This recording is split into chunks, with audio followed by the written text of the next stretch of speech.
Bonjour, je vous raconte une histoire très ancienne qui se passe dans un endroit très lointain. C'est une histoire qui vient d'Australie et qui est racontée par les aborigènes, le peuple qui vit là-bas.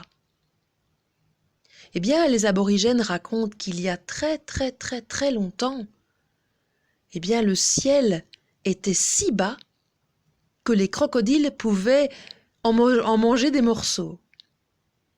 Et il y avait si peu d'espace entre le ciel et la terre que les hommes ne pouvaient pas se mettre debout. Ils étaient obligés de ramper ou se mettre à quatre pattes pour se déplacer. Il n'y avait aucun arbre, il n'y avait pas d'oiseaux qui pouvaient voler, aucun kangourou qui sautait, puisque le ciel touchait presque le sol. Un jour, un garçon, en se cherchant à manger, a trouvé un morceau de bois assez long, tout droit, creux, très dur. Et ce garçon a eu l'idée de repousser le ciel. Il a poussé de toutes ses forces avec ce bâton très solide et le ciel est remonté. À partir de ce moment, la nature s'est réveillée.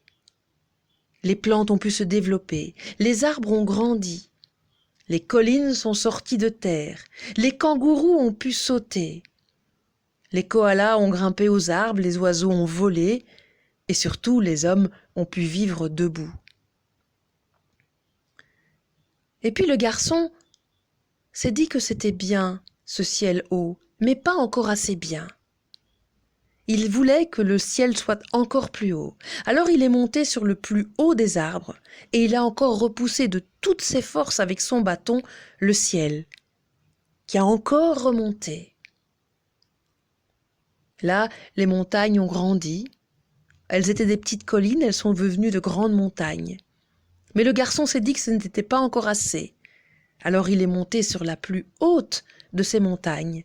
Et il a encore repoussé de toutes ses forces le ciel, avec son bâton. Et le ciel est arrivé jusqu'à la place qu'il a aujourd'hui. Ensuite, le garçon, dit-on, a voulu nettoyer son bâton parce qu'il y avait des insectes dedans. Il a soufflé très fort, tellement fort que les insectes se sont envolés jusque dans le ciel et ont formé les étoiles.